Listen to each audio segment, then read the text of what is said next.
A ver, están leyendo fisiopatología de los trastornos de la hemostasia, me imagino. ¿Ya? Sí, doctor. Ya, vamos. Llegó mi gata aquí a maullarme. Ya. Bueno, súper importante entender lo que es hemostasia. No es lo mismo, habitualmente la gente confunde hemostasia con coagulación. Yo sé que el doctor quizás lo repitió hasta el cansancio, pero sigo repitiéndolo dos. En términos de que la hemostasia tiene que ver con todos los mecanismos que se relacionan con, en el fondo, la contención y la indemnidad del sistema vascular en términos de prevención de la pérdida de sangre tras lesión. Eso es la hemostasia. ¿Sí? En el fondo, prevención de la pérdida de sangre tras una lesión del sistema vascular. ¿Ya? Súper importante como concepto. Tiene que ser rápida. ¿Por qué? Porque si se muere un minuto, si nosotros tenemos un gasto cardíaco de 6 litros, podemos botar perfectamente los 6 litros ante una lesión en un minuto. Por lo tanto, tiene que ser muy rápido. Yo, claro, me fui en forma extrema, pero en el fondo la gente se muere de hemorragia y es porque en el fondo fue más lento la hemostasia que la pérdida. ¿Ya? Por lo tanto, debe ser amplificada, o sea, debe ser un mecanismo habitualmente en cascada, rápidamente, pero tiene que ser localizada, porque como algo que ya mencionó el doctor Quesada, que si uno trombosa, o sea, genera un trombo, genera una oclusión de un vaso, obviamente, si yo no la localizo, se va a tender a trombosar todo. O sea, no es lógico que yo porque me lesione, por ejemplo, una arteria, una vena del brazo, termine coagulado hasta, o termine en el fondo trombosado hasta, no sé, las venas centrales. Por lo tanto, tiene que ser localizada, la zona donde está el daño. No mucho allá, ni mucho menos, tiene que ser exactamente. Y para esto se necesita regulación. Regulación en todo sentido. Regulación para que se produzcan los fenómenos hemostáticos, o sea, para que deje de perderse sangre, pero también para la remoción de estos trombos, o sea, de estos coágulos, o de estos hemostasia, para que se vuelva a permitir la perfusión. Esto lo vamos a entender claramente cuando veamos monito. ¿Ya? Yo sé que para los que no lo entendieron con el doctor Quesada, habrá que quedar clarito. Por lo tanto, su alteración puede llevar desde hemorragia espontánea, si me falla la hemostasia, a estado de trombosis, que vamos a entender por trombosis, coagulación no fisiológica. Por lo cual, cuando hablamos de un trombo, estamos hablando que fundamentalmente se activó la coagulación y de una forma no fisiológica. Esa es como la definición de trombo. ¿Ya? Entonces, yo tengo un trombo, significa, obviamente, que no es fisiológico. Lo aclaro para que en el fondo muchas veces uno habla de trombo porque es una patología muy frecuente. Entonces, que uno habla de trombosis, una persona lo puede entender que es normal. No, si es normal es hemostasia. La trombosis implica anormalidad. Anormalidad ya sea en que es muy intensa, anormalidad en que está poco localizada o en el fondo que no se remueve, ¿ya? Porque tiene que ver con el fondo con el concepto de mantención. Cuando nosotros tenemos una lesión vascular, tenemos como varias etapas. Una primera etapa que es vasoconstricción.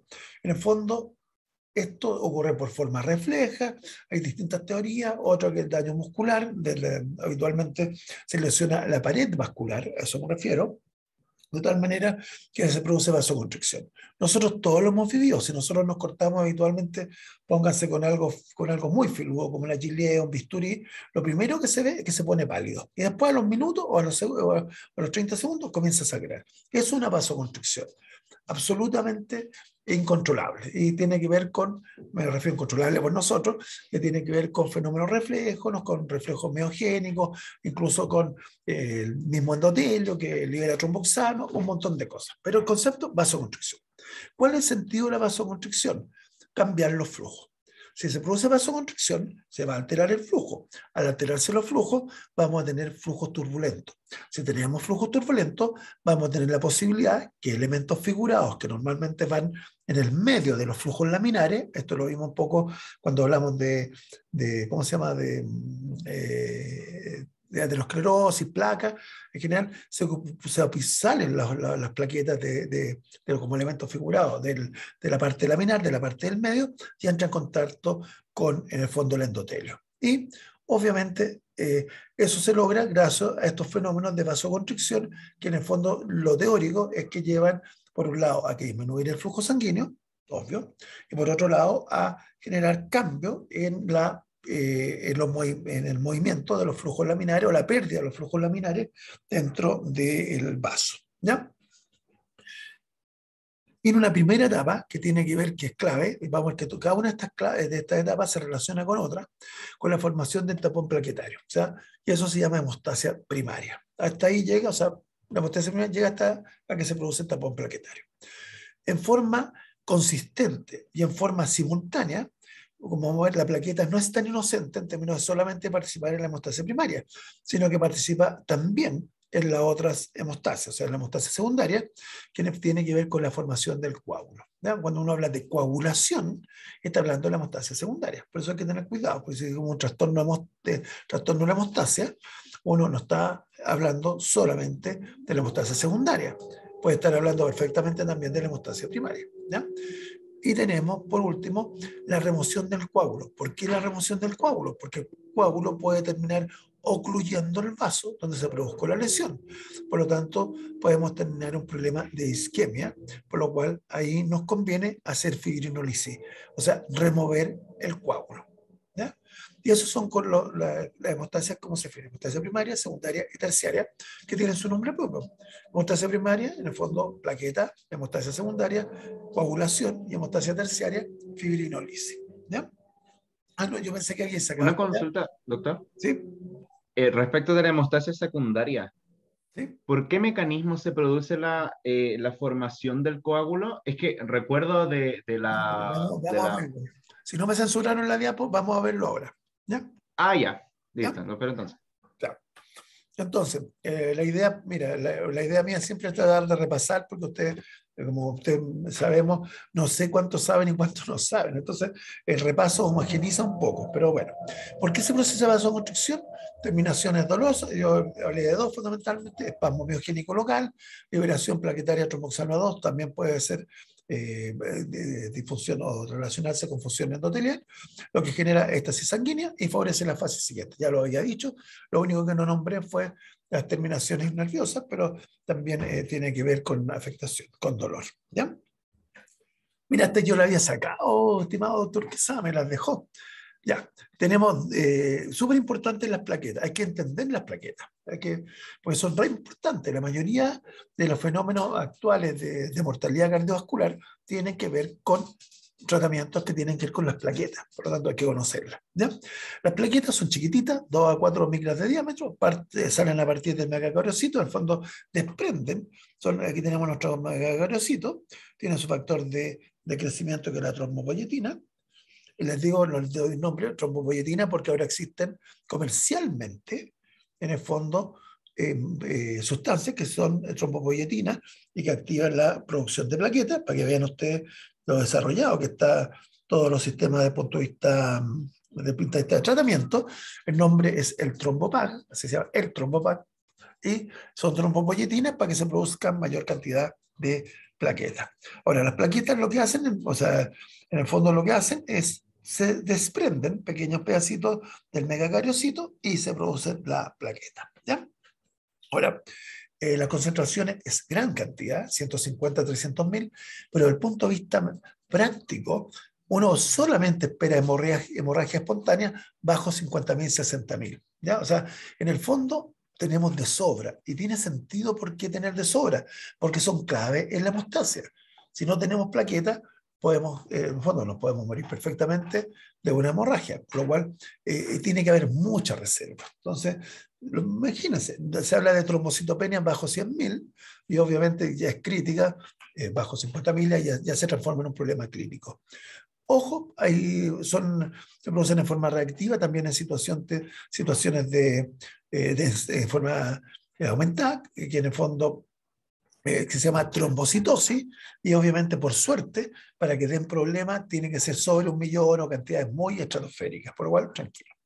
Uno si tiene alguien con 600.000, fuera de significar que tiene una enfermedad que hace que aumente, no causa de trombocitosis, no es algo grave y no pasa absolutamente nada. ¿Ya? Anucleados, porque son pedacitos, ciclo vital de 5 a 7 días, una pelea eterna. Y es importante entender esto del ciclo vital, porque hay fármacos que se unen en forma irreversible. Típico es la aspirina. Cuando una persona, una plaqueta se contacta con aspirina, con ácido acetilsalicílico, esa plaqueta va a dejar de producir tromboxano, de tal manera que esa plaqueta deja de ser funcional. ¿Ya? Estamos hablando en términos estadísticos, ¿no? Son retiradas por la circulación del sistema macrófago endotelial y esplénico, o sea, lo mismo que en el fondo los glóbulos rojos, ¿no? ¿Cuál es la gracia de las plaquetas? Que las plaquetas, como son muy importantes para mantener en el fondo la hemostasia, está llena de receptores de membrana. Esos receptores de membrana son glicoproteínas de membrana. Aquí nombro algunas. 2B, 3A, 1B, 9,5, glicoproteína 1A, 2A, está la glicoproteína 6, está un montón de glicoproteínas. ¿Por qué? Porque la gracia es que regulen. Entonces tú para regular tenés que tener información o estimulación de distintas partes. Entonces, súper importante esta glicoproteína, ¿ya? Ojo, estas glicoproteínas también son importantes porque son target de tratamientos. O sea, hay anticuerpos contra esta glicoproteína. No digo que se ocupen de rutina, pero por ejemplo en situaciones por ejemplo, de infarto al corazón, sí se ocupan durante la coronaria, durante la coronografía. Por lo cual sí existen preparados que en el fondo tienen que ver con regulación de esta glicoproteína. Son funcionales el concepto. No son solamente marcadores, son funcionales. Y la otra es que tiene grandes cantidades de gránulos.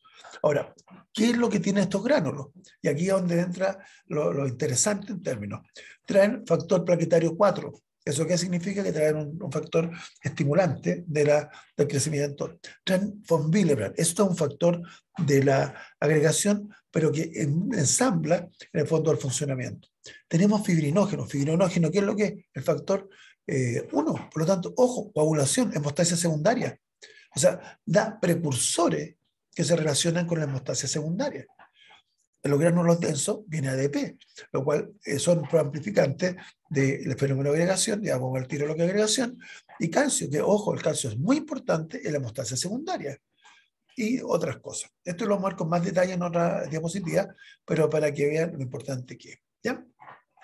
¿Cómo funciona la plaqueta? La plaqueta está en el medio, desactivada, está absolutamente tranquilita dando vuelta en la sangre, ¿ya? Vamos a tener que el proceso con el cual se termina formando el tapón plaquetario pasa por una cosa que se llama activación plaquetaria, ¿ya? Esta activación plaquetaria tiene a su mismo tiempo varias como subpartes. Una que se llama adhesión, que termina con el depósito de las plaquetas en la matriz subendotelial. Esto lo vamos a explicar todo con bonito.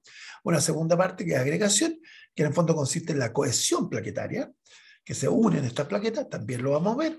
Secreción, que tiene que ver con la liberación de los gránulos, o sea, todas estas sustancias que están preexistentes, y obviamente reentender, esto en realidad debería ir como de ladito, que da una activación procoagulante. O sea, la activación plaquetaria termina con la liberación de los granos plaquetarios y con una actividad procoagulante. O sea, cuando hablamos de procoagulante, estamos hablando pro-hemostasia secundaria. Acuérdense que no es lo mismo hemostasia que coagulación. La coagulación es una parte de la hemostasia. ¿Qué es lo que ocurre? Está nuestra plaqueta dando vuelta por acá. Tenemos factores como el factor von Willebrand, que son proteínas, que pues si la nombraste en las clases antes. Tenemos nuestra célula endotelial, tenemos nuestros receptores de glicoproteína, que están algunos activos y otros inactivos, y tenemos nuestra células endoteliales. ¿Qué ocurre? Que cuando entra en contacto con colágeno, con trombina, con epinefrina o ADP, esta plaqueta cambia, se transforma, de tal manera que genera la siguiente etapa, ¿ya?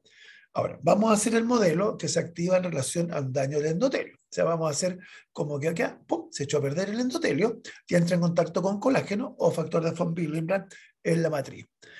Hay que tener claro que el factor de von Willebrand, lo vamos a ver después, es bien especial, ¿ya? Porque es un factor que, si bien se relaciona con la fenómeno de activación plaquetaria, es un factor que trae factor 8, o sea, viene con factor 8, es un cargador de factor 8, ¿ya? Es un carrier, como se podría decir, ¿ya? Entonces vamos a partir con lo primero. Lo primero, como ustedes lo recordarán con el glóbulo blanco, existen moléculas de adhesión, pero en este caso las moléculas de adhesión son factor de von Willebrand o colágeno. Entonces, tenemos nuestra plaquetita que entró en contacto, pongamos que hubo una lesión, se produjo flujo turbulento. ¿Por qué? Porque hubo una vasoconstricción y entra en contacto con la lesión. La lesión, ¿qué es lo que hay? Factor de von Willebrand que dijimos, pero un factor de von Willebrand o colágeno. Entonces, ¿qué es lo que ocurre?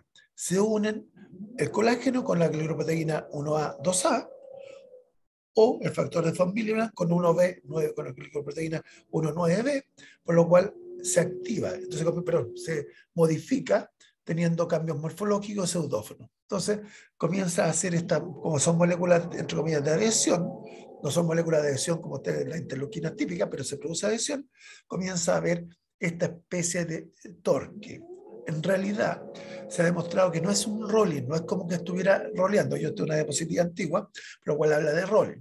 Lo que dicen actualmente que es más bien un desplazamiento, un deslizamiento. No es como si estuviera girando, sino como si estuviera deslizándose, o sea, avanzando con desliz, o sea, alargando, entre comillas, el factor de von Willebrand, ¿ya? Ahora, la gracia es que cuando entran en contacto y se activa esta adhesión, al principio esta primera adhesión, pero va en el paso, va a relacionarse con el siguiente paso. Voy a hablar una cosa cortita, que cuando fallan esta glicoproteína se producen enfermedades.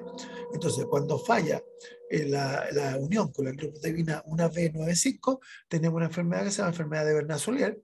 Cuando falla esta unión o esta adhesión producto con el factor de von Willebrand, se llama enfermedad de von Willebrand. Después vamos a nombrar, la Bernard-Soulier no la vamos a nombrar nunca más, pero la enfermedad de von Willebrand sí la vamos a ver, porque es muy frecuente, bastante frecuente. ¿Ya?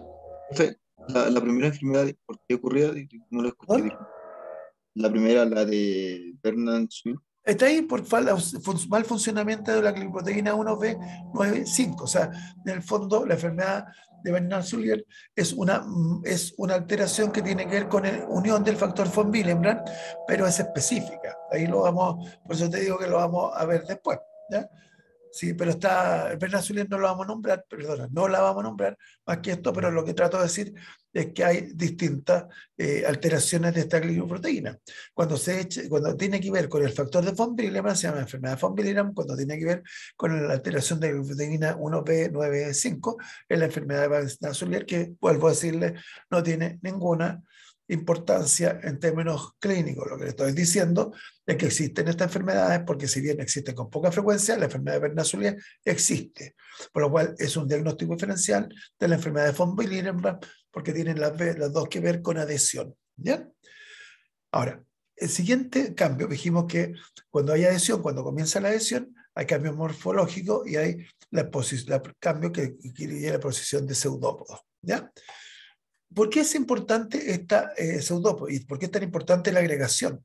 Porque si ustedes se van viendo, se comienzan a convertir, estas plaquetas van activando a otras plaquetas, van generando adhesión y termina generándose en forma como un montículo, como una agregación de plaquetas. Yo sé que suena feo porque estoy ocupando la misma palabra, agregación, que es un fenómeno, un proceso con el hecho de agregarse. Pero, ¿cuál es la particularidad? Que aquí se producen cambios conformacionales que expresan la glicoproteína 2B y 3A, que aquí se comporta como integrina, en presencia de ¿qué? De ADP, tromboxano o trombina. Trombina, ¿qué es lo que es? Volvemos, factor de coagulación, por lo tanto, factor de la hemostasia secundaria, por lo cual vemos que la hemostasia sí participa. Ahora, la trombina, ¿de dónde viene? Porque no tenemos activada todavía la hemostasia secundaria, no tenemos activada la coagulación, viene de las plaquetas. Fíjense que las plaquetas hasta aquí siguen aportando cosas, siguen dando sustancias que generan mayor agregación o generan en el fondo activación si lo vemos como proceso completo. Ahora, ¿qué ocurre? Se producen puentes de fibrina. ¿Por qué? Porque viene trombina, por lo tanto, fíjense, se activa la trombina, se activa el fibrinógeno que viene en las mismas plaquetas, termina produciéndose puentes de fibrina. O unión a factor de von Willebrand.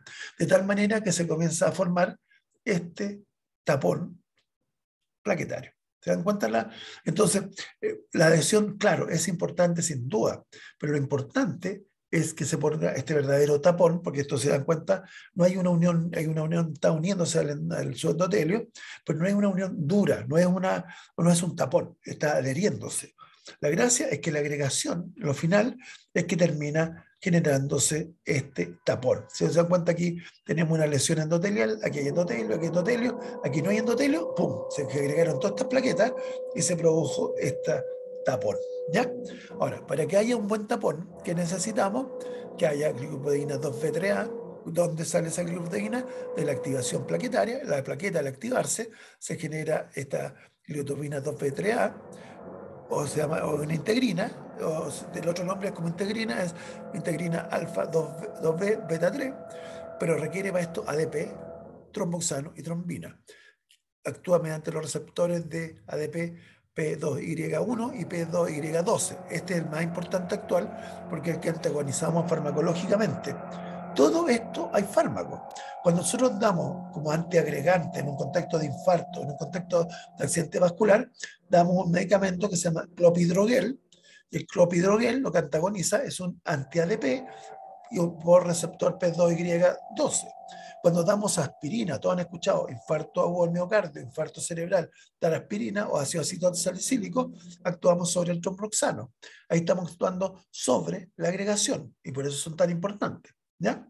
Ahora, volvemos, esta plaqueta con estos cambios conformacionales se une a fibrón, a fibrinógeno, a fibrina en realidad, y se une a factor de von Willebrand.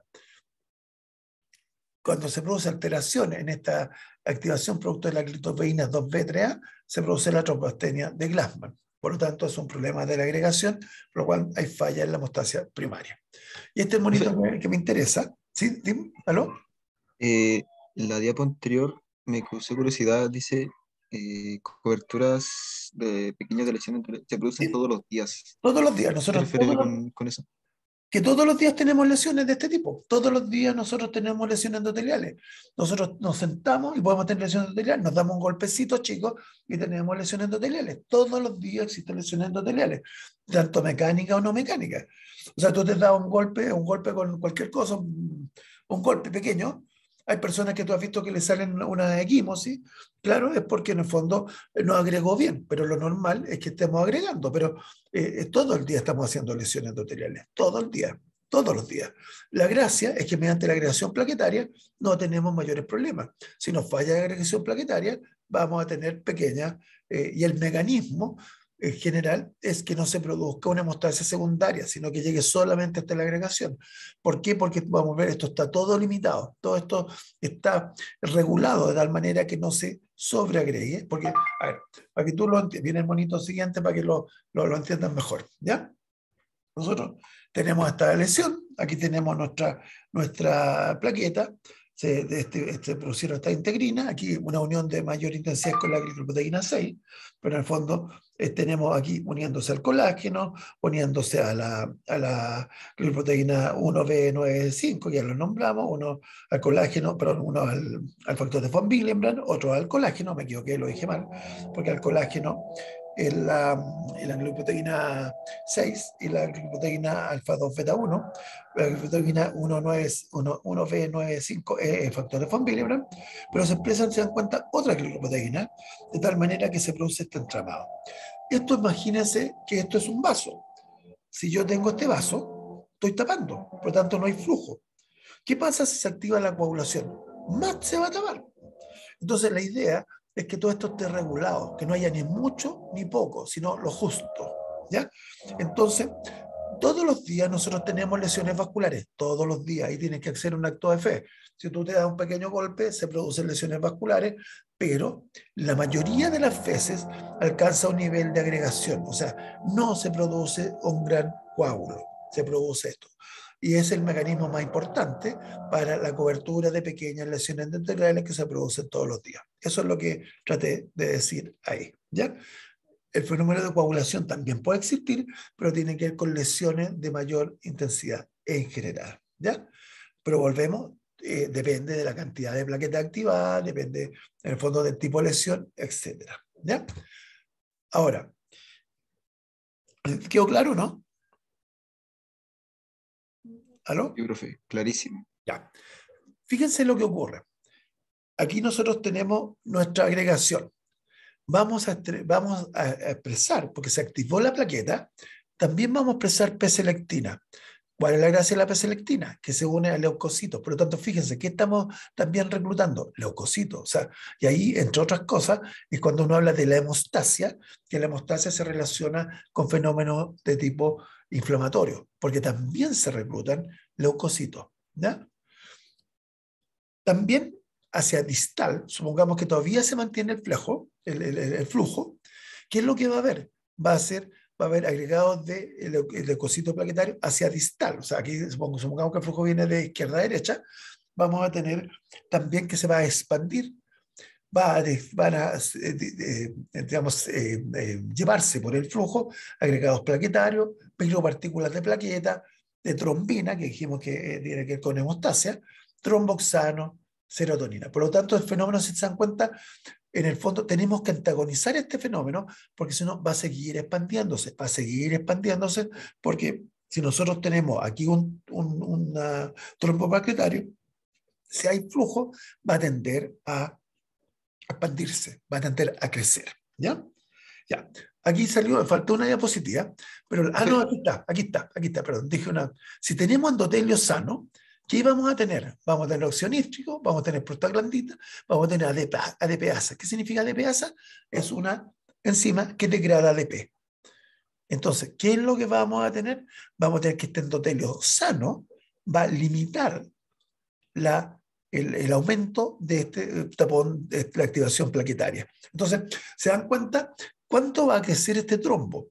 Va a ir creciendo este trombo plaquetario, va a ir creciendo hasta, dije trombo en términos normales porque está creciendo más de lo normal, hasta que nos encontremos con un endotelio sano. En la medida que hay un endotelio sano, nosotros podemos antagonizar esta activación plaquetaria que si no fuera por este endotelio sano, seguiría y seguiría. Por eso es tan regulada, tan precisa en sus distintas etapas. Escuché que alguien habló algo, no sé qué dijo. Profe, esas moléculas que nombró están ahí en la imagen inferior. ¿Cuál es como la más importante? Que veo muchas. No sé. ¿Cuáles O cuáles el que son tiene, las el que tiene el mejor efecto, o el efecto más ¿qué limitante, tiene efecto de qué? Perdona que te pregunte, pero que se expanda más el coágulo. no, todas, si son todas distintas cosas. Ahora, la gracia es que nosotros antagonizamos esto, nosotros antagonizamos con la ácido salicílico, aspiramos uno de los motivos por el cual sirve es porque antagonizamos el tromboxano. ¿Te fijas la idea? Ahora, no es que una sea más potente que otra, son cosas que están pasando digamos, simultánea. O sea, hay pequeños desprendimientos de agregados plaquetarios, pero obviamente si este agregado plaquetario, suponte que se desprende un pedacito de plaqueta o agregados plaquetarios, llega en un endotelio sano, el endotelio se va a defender. ¿Cómo se va a defender? Degradando el ADP, pues el ADP degradando el tromboxano o en el fondo antagonizándolo mediante el óxido nítrico o la prostaglandina.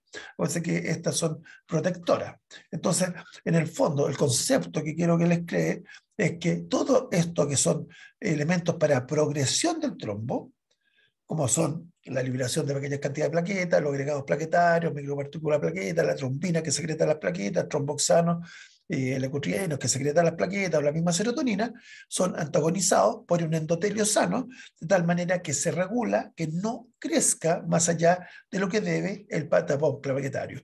Y lo contrario, en la medida que yo tengo un endotelio enfermo, un endotelio dañado, voy a tener una progresión más allá de lo normal, por lo tanto voy a tener una tendencia a la trombosis. O sea, en otras palabras, yo si tengo un endotelio enfermo, yo puedo tener un pequeño daño, puede tener un pequeño tapón plaquetario y ese pequeño tapón plaquetario se puede transformar en un trombo, o sea, en una activación no regulada o dañina de nuestro hemostasia primaria, en este caso. Entonces, en el fondo, por eso tiene que ser regulado y es tan importante el endotelio que esté sanito, porque ante cualquier fenómeno, en el fondo de daño, nosotros podemos terminar teniendo una tremenda trombosis. ¿Ya? Ese es el concepto que quiere que me importa. ¿Ya? Y obviamente se produce esta red que está dada por esta glicoproteína 1B9A uniéndose al colágeno o factor de von Willebrand. ¿Ya? Pero ese es como el concepto. No sé si te quedó claro el concepto. ¿Aló? Disculpe. ¿Sí? Ya, Sí, importante. sí. Ya. Ahora vamos a hablar de hemostasia secundaria. ¿Ya? Doc, ¿Sí? quedan 5 minutos, le aviso a reserva. ¿Pensamos algo? Deja. Me sacaste la teoría. Yo creo que no alcanzamos mucho, pero bueno, la cascada en coagulación, voy a hablar cortito. Existe una cascada de coagulación in vitro, que es el modelo que nosotros ocupamos, pero se ha demostrado que no es lo más exacto. Existe una forma de entender la coagulación que tiene que ver con teorías contemporáneas que no lo vamos a ver ahora porque no nos van para no complicarlo, en términos de fisiología, no fisiopatología, pero vamos a entender un poco lo que es la cascada de coagulación in vitro. ¿Ya?